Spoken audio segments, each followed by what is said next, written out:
जय हिंद साथियों। आइए इस क्लास में सबसे पहले चर्चा करते हैं भारतीय सरकार के विषय में और इस सरकार के अंगों के विषय में।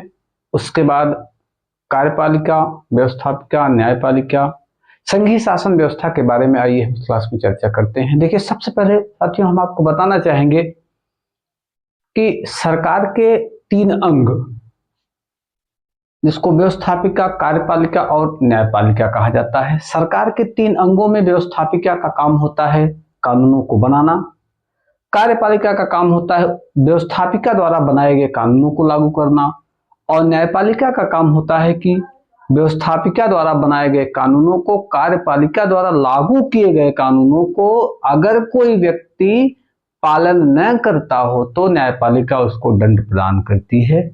तो इस तरह से ये सरकार के तीनों अंग एक दूसरे से एक सिस्टमैटिक ढंग से जुड़े हुए हैं।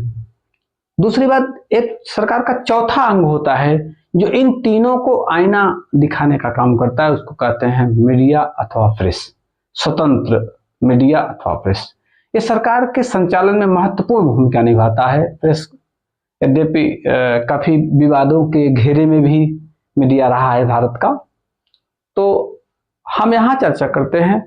और इसी स्टेप में हम भारतीय संसद की थोड़ा सा चर्चा कर लें। देखिए, भारतीय संसद के तीन अंग हैं, लोकसभा, राज्यसभा और राष्ट्रपति। देखिए, ये एक कृषि स्टूल का एक तिपाया होता है। उसी तरह से भारतीय संसद के तीन पार्ट हो गए, तीन अंग हो गए, तीनों अभिन्न हैं। ना तो राज्यसभा लोकसभा से अलग हो सकती है, ना तो लोकसभा राष्ट्रपति से अलग हो सकती है, ना राष्ट्रपति राज्यसभा या लोकसभा से अलग है। यानी ये तीनों एक धागे में बंधे हुए हैं, इनका एक तीनों से सामंजस्य है। तो एक सरकार, भारतीय सरकार का एक जो सिस्टम है, हम उस पर चर्चा करेंगे। देखिए साथियों, सबसे पहले हम आपको बताना चाहेंगे कि सरकार का जो संरचना होती है, सरकार की किस तरह की होती है। देखिए, हम वैसे पीछे नहीं ले जाना चाहेंगे आपको। जैसे लोकतंत्रात्मक शासन प्रणाली हुआ करती थी और इसके पहले राजतंत्रात्मक शासन प्रणाली हुआ करती थी, या कहीं कहीं अभी भी जो है वह कुलीन तंत्रात्मक शासन प्रणाली है, तो हम वहां चर्चा नहीं करेंगे। यहाँ आपसे चर्चा करेंगे कि भारत की जो सिस्टम है वह है लोकतंत्रात्मक। वैसे इसमें विश्व में लगभग समस्त देशों में लोकतंत्र की स्थापना हो चुकी है, गाहे बगाहे कहीं कहीं थोड़ा बहुत अगर होगा तो वहां भी लोकतंत्र है। तो लोकतंत्रात्मक शासन प्रणाली में भी हम दो अंगों की चर्चा करेंगे, उसके दो सिस्टम की चर्चा करेंगे। एक होती है संसदात्मक शासन प्रणाली, दूसरा होती है अध्यक्षात्मक शासन प्रणाली। देखिए साथियों, संसदात्मक शासन प्रणाली जो होती है, इस शासन प्रणाली में जो व्यवस्थापिका होती है वह कार्यपालिका पर निर्भर होती है। यानी व्यवस्थापिका जो है वह कार्यपालिका के एक दूसरे पे संतुलन बनाए रखती हैं, और यूं कह लीजिए कि कार्यपालिका का जो स्टैंड होता है वह व्यवस्थापिका की नींव पर होता है, उसको कहते हैं संसदात्मक शासन प्रणाली में। वहीं अध्यक्षात्मक शासन प्रणाली में कार्यपालिका ही सब कुछ होती है। और एक बात और आपको हम क्लियर करना चाहेंगे कि व्यवस्थापिका संसदात्मक शासन प्रणाली में जो प्रधानमंत्री होता है वह वास्तविक कार्यपालिका का उपभोग करता है, और उसका सेंट्रल होता है, उसके हाथ में होता है। वही राष्ट्रपति जो होता है संसदात्मक शासन प्रणाली में, वह औपचारिक प्रधान होता है। देखिए, अभी आगे आपको हम चर्चा करेंगे, आपको यह भी बताएंगे कि अध्यक्षात्मक शासन प्रणाली में राष्ट्रपति ही सब कुछ होता है, वहां प्रधानमंत्री औपचारिक होता है। देखिए, यहां हम थोड़ा सा चर्चा करेंगे संस्थात्मक सरकार मित्रों, वह व्यवस्था या वह सरकार का सिस्टम, वह कार्य जहां पे कार्यपालिका अपनी नीतियों व कार्यों के लिए विधायिका के प्रति उत्तरदायी होता है, उसे कैबिनेट सरकार अथवा उत्तरदायी सरकार कहा जाता है। इस तरह की जो व्यवस्था है, इस तरह का जो सिस्टम है, वह कहाँ पे है? ब्रिटेन में है, भारत में है, जापान में है, कनाडा में है, और ऐसे कई देशों में है। इसी तरह से अध्यक्षात्मक में देखा जाए तो अध्यक्षात्मक में क्या है, यहाँ पे जो है कार्यपालिका अपनी नीतियों के लिए व्यवस्थापिका से स्वतंत्र होती है। कार्यपालिका अपनी नीतियों के लिए व्यवस्थापिका से स्वतंत्र होती है। इसे गैर उत्तरदायी गैर संसदीय शासन व्यवस्था कहा जाता है। ये जो है कहाँ कहाँ है? अमेरिका में है, ब्राजील में है, रूस में है और श्रीलंका में है। तो इन जगहों पे अध्यक्षात्मक शासन प्रणाली है और इन जगहों पे संसदात्मक शासन प्रणाली है। और हमने आपसे इसके पहले चर्चा की कि जहां अध्यक्षात्मक शासन प्रणाली है वहां पे वास्तविक कार्यपालिका जो है वो किसके हाथों पे है, वह राष्ट्रपति के हाथों में है, और जो है औपचारिक कार्यपालिका जो है वो प्रधानमंत्री के हाथों में। आगे हम चर्चा करते हैं। अब थोड़ा सा आते हैं भारत। देखिए, भारत ने ब्रिटेन के समान संसदीय शासन व्यवस्था अपनाया है, अतः भारत का राष्ट्रपति, देखिए भारत ने ब्रिटेन के समान संसदीय शासन को अपनाया है, इसलिए भारत का राष्ट्रपति ब्रिटेन के प्रधानमंत्री के समान है। लेकिन थोड़ा सा अंतर है। अंतर क्या है साथियों, कि भारत के राष्ट्रपति का जो होता है वो चुनाव होता है, गणतंत्र इसलिए इसको कहा जाता है। लेकिन वही ब्रिटेन का जो राजा होता है, सम्राट होता है, वो जो है वो जनरेशन टू जनरेशन है, यानी उसका जो पद है वह क्या है, वह पैतृक है, यानी राजा का लड़का राजा है, यदि है औपचारिक ही, क्योंकि वहां जो है वहां जो सारी शक्तियों का उपभोग कैबिनेट वहां का कैबिनेट करता है, वहां की मंत्रिपरिषद करती है। तो ये दोनों अंतर हैं। आगे देखिए क्या कहा है, भारत के राष्ट्रपति की स्थिति ब्रिटेन के सम्राट के समान होती है। वह सम्राट, और वहां पे सम्राट क्या होता है, वंशानुगत होता है, और आपके यहाँ जो है राष्ट्रपति वंशानुगत नहीं बल्कि राष्ट्रपति का चुनाव होता है। इस यही थोड़ा सा फर्क है दोनों में। आगे देखते हैं नोट, भारत के संविधान के भाग 5 में संघ से संबंधित है और इसके भाग 5 के अध्याय 1 में अनुच्छेद 52 से 78 के मध्य, भारत के संविधान के भाग 5 के अध्याय 1 में जो 52 से 78 आर्टिकल 52 से 78 के मध्य क्या दिया गया, संघीय कार्यपालिका के बारे में विवेचना करता है। इसके तहत राष्ट्रपति, यानी अध्याय 1 के तहत राष्ट्रपति, उपराष्ट्रपति, प्रधानमंत्री, मंत्रिपरिषद एवं भारत के महान्यायवादी की चर्चा की गई है। किसमें, अध्याय 1 में और भाग 5 में। देखिए इसके अंतर्गत जो है यह भारत का राष्ट्रपति भारत में संसदीय शासन, संसदीय कार्यपालिका का औपचारिक प्रधान होता है। राष्ट्रपति देश का प्रथम नागरिक होता है। भारत का राष्ट्रपति देश का क्या होता है, प्रथम नागरिक होता है। और आपको बताना चाहेंगे वह सभी कार्यपालिकी शक्तियों का उपभोग करता है और वह संविधान के अनुसार या अपने, यानी राष्ट्रपति भारत का, वो क्या करता है, खुद अथवा अपने अधीनस्थ अधिकारियों द्वारा देश का संचालन करता है।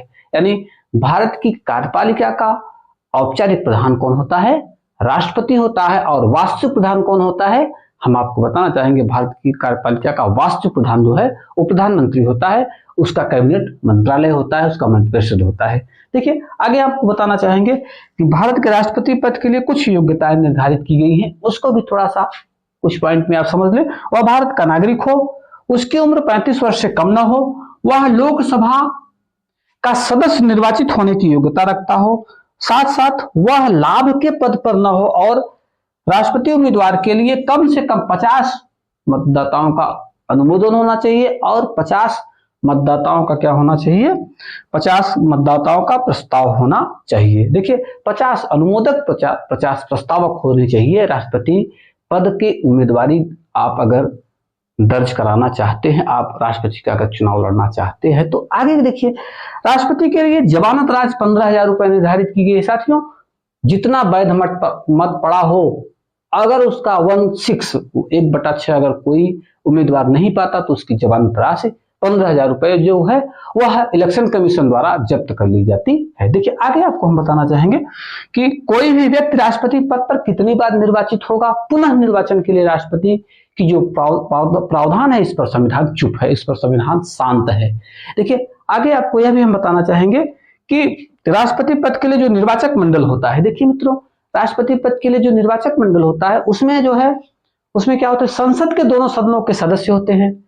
संसद राष्ट्रपति के, ध्यान से सुनिएगा, राष्ट्रपति के निर्वाचक मंडल में संसद के दोनों सदनों के निर्वाचित सदस्य होते हैं एवं राज्य विधानसभाओं के विधानसभा सदस्य होते हैं। ध्यान रखिएगा कि विधान परिषद के सदस्य राष्ट्रपति के निर्वाचन में भाग नहीं लेते। और कौन नहीं लेते, लोकसभा और राज्यसभा के मनोनीत सदस्य और राज्य विधानसभाओं के सदस्य राष्ट्रपति के निर्वाचक मंडल में भाग नहीं लेते हैं।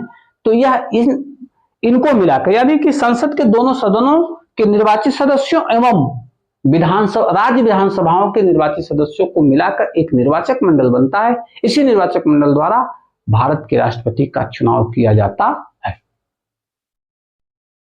आइए साथियों, इसके बाद हम चर्चा करते हैं निर्वाचक मंडल की।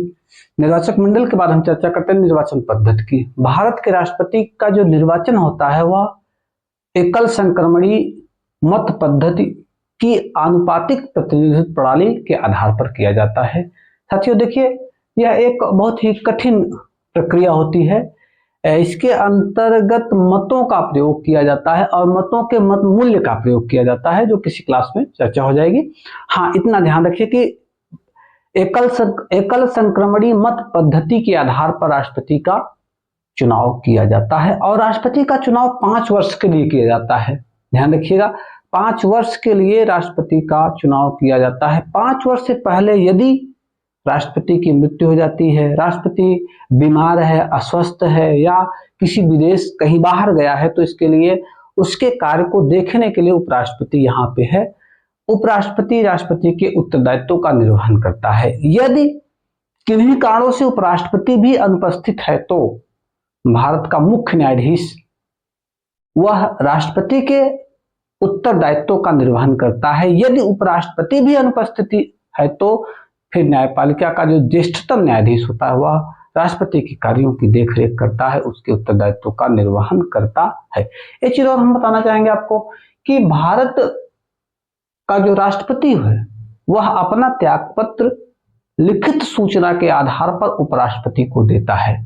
ध्यान रखिएगा, भारत का राष्ट्रपति अपना त्यागपत्र उपराष्ट्रपति को देता है लिखित सूचना के आधार पर, और जब उपराष्ट्रपति उस त्यागपत्र को पा जाता है तो वह इसकी सूचना लोकसभा अध्यक्ष को देता है। क्यों देता है? क्योंकि लोकसभा अध्यक्ष संसद का एक बहुत बड़ा अधिकारी होता है और जब वह जानकारी पा जाता है तो अगला जो सिस्टम है वो अपने आधार पर, क्योंकि एक बहुत बड़ा पद है, इसके बिना देश का सिस्टम चलाना मुश्किल होता है, इसलिए अगली बार अधिकारियों की नियुक्ति तुरंत तत्काल की जाती है, इसलिए वह उसकी सूचना उसको दे देता है। देखिए साथियों, एक चीज और हम आपको बता दें, अगर राष्ट्रपति पर संविधान का दुरुपयोग करने का कोई कदाचित अगर कोई मामला बनता है तो ऐसी स्थिति में हम आपको बताना चाहेंगे कि राष्ट्रपति को के ऊपर महाभियोग लगाया जाता है। अब महाभियोग मित्रों एक अर्ध न्यायिक प्रक्रिया है। अगर किसी राष्ट्रपति के ऊपर यह मामला बनता है तो राष्ट्रपति को इसकी सूचना 14 दिन पहले दे दी जाएगी। किसी भी सदन में उपस्थित सदस्यों के 1/4 सदस्य अगर हैं तो महाभियोग उसके ऊपर चलेगा कि नहीं चलेगा, ये सिस्टम निर्धारित कर लिया जाता है। और बताना चाहेंगे, लोकसभा अथवा राज्यसभा किसी भी सदन में महाभियोग शुरू किया जाएगा तो 2/3, अगर लोकसभा में शुरू होता है तो 2/3 से पारित होकर राज्यसभा में जाना चाहिए, राज्यसभा में 2/3 से पारित होकर तब वो जो जाके कहीं न कहीं से उसके ऊपर ये मामला सिद्ध होगा, तब राष्ट्रपति को हटाया जाएगा। ध्यान रहे, एक जटिल प्रक्रिया होती है, इसलिए राष्ट्रपति को हटाना बड़ा कठिन कार्य होता है। फिर भी संविधान प्रोविजन है, इसका जो है इसकी व्यवस्था की गई है ताकि कहीं न कहीं से ये पद को धारण करने वाला व्यक्ति निरंकुश न हो। देखिए आगे आपको हम बताना चाहेंगे कि राष्ट्रपति अपना पद तब तक धारण करता रहेगा जब तक कि उसका उत्तराधिकारी उस पद पर नहीं आ जाता है। यह भी ध्यान रखने की बात है, इस बात को बखूबी आप समझते रहिए। और राष्ट्रपति का चुनाव भी वह 6 माह के भीतर हो जाना चाहिए। राष्ट्रपति के चुनाव की जिम्मेदारी भारतीय निर्वाचन आयोग के पास होती है। देखिए आगे आपको चर्चा करना चाहेंगे कि शपथ, भारत के संविधान के अनुच्छेद 60 में राष्ट्रपति के शपथ का प्रावधान किया गया है। और आपको यह भी बताना चाहेंगे कि शपथ, भारत के राष्ट्रपति को जो शपथ दिलाने का कार्य करता है वह भारत का जो उच्चतम न्यायालय होता है उस उच्चतम न्यायालय का मुख्य न्यायाधीश भारत के राष्ट्रपति को पद एवं की शपथ दिलवाता है। ध्यान रखिएगा, अगर किन्हीं कारणों से उच्चतम न्यायालय का मुख्य न्यायाधीश नहीं है तो ज्येष्ठतम न्यायाधीश या सर्वश्रेष्ठ जो न्यायाधीश होगा वह राष्ट्रपति को उसके पद की शपथ दिलवाएगा। देखिए आगे हम चर्चा करते हैं वेतन और भत्तों की। देखिए मित्रों, वर्तमान में भारत के राष्ट्रपति को 5 लाख रुपए प्रति महीना, वह भी भारत की संचित निधि से वेतन प्रदान किया जाता है। राष्ट्रपति को यह मिलने वाला वेतन आयकर से मुक्त होता है। ध्यान रखिएगा। इसके अलावा यात्रा भत्ता, इसके अलावा पानी, बिजली, फोन और यहां तक इन सब के साथ साथ दिल्ली में राष्ट्रपति भवन पर राष्ट्रपति को रखा जाता है। गौरवशाली भवन है मित्रों, वहां रहना एक अपने आप में गौरव की बात होती है। और कमरे दो कमरे की बात नहीं है, जो इतने बड़े पद पे है तो ऐसा नहीं कि उसके पास घर नहीं है, ऐसा नहीं है कि उसके पास कोई असुविधा है। एक अपने आप में गौरव की बात होती है राष्ट्रपति भवन में रहना। तो भारत के राष्ट्रपति को का निवास होता है भारत राष्ट्रपति भवन। मित्रों आगे आपको बताना चाहेंगे कि राष्ट्रपति की जो शक्तियां हैं इन पर हम चर्चा करेंगे। देखिए अंतिम स्टेप पे हम आ गए हैं। भारत के राष्ट्रपति पद की जो शक्तियां हैं बहुत ही बड़ी शक्तियां हैं, उसके पास बड़ा उत्तरदायित्व है, बहुत बड़ी जिम्मेदारियां हैं। इसको समझना होगा आपको। कार्यपालिकी शक्तियां, विधायी शक्तियां, न्यायिक शक्तियां, वित्तीय शक्तियां, सैन्य शक्तियां, राजनयिक शक्तियां, आपातकालीन शक्तियां। देखिए मित्रों कार्यपालिका का औपचारिक प्रधान होता है कौन? भारत का राष्ट्रपति। इसलिए उसके ऊपर कार्यपालिका की बहुत बड़ी जिम्मेदारी होती है। वह खुद कार्यपालिका का सबसे बड़ा अधिकारी होता है, भारत का प्रथम नागरिक होता है। इसी तरह से विधायी शक्तियां, देखिए मित्रों वह संसद द्वारा पारित किए गए विधेयकों को मंजूरी देता है। अंतिम सिग्नेचर राष्ट्रपति ही करता है। अगर राष्ट्रपति इसको नकार देगा तो वह अधिनियम नहीं बन पाएगा। इसलिए राष्ट्रपति के पास अनन्य विधायी शक्तियां होती हैं। आगे न्यायिक शक्तियां, देखिए भारतीय न्यायालयों द्वारा, विशेषकर उच्चतम न्यायालय और उच्च न्यायालय द्वारा सजा याफ्ता को भारत का राष्ट्रपति उसके सजा को कम कर सकता है, खत्म कर सकता है, उसको लघुकरण कर सकता है, सजा को बदल सकता है। ये उसकी न्यायिक शक्तियां हैं। और आगे आपको बताना चाहेंगे वित्तीय विधेयकों को भी मंजूरी प्रदान करता है। वित्तीय शक्तियां भी राष्ट्रपति के पास होती हैं। सैन्य शक्तियां, देखिए भारत की तीनों सेनाओं का जनरल कहा जाता है भारत का राष्ट्रपति। मित्रों वह भारत की जल, थल, वायु सेना का सर्वोच्च कमांडर होता है भारत का राष्ट्रपति। इसलिए उसके पास सैन्य शक्तियां भी होती हैं। अगला स्टेप है राजनयिक शक्तियां। देखिए विदेशी राजदूतों को राष्ट्रपति शपथ दिलवाता है और विदेशों में नियुक्त होने वाले भारतीय राजदूतों की भी नियुक्ति भारत का राष्ट्रपति करता है। राजनयिक शक्तियां भारत के विदेशी, जो भारत के यहाँ विदेशी आते हैं, जो राष्ट्राध्यक्ष होता है उनका भी आह्वान राष्ट्रपति करता है। कुल मिला के भारत के राष्ट्रपति के पास राजनयिक शक्तियां भी होती हैं।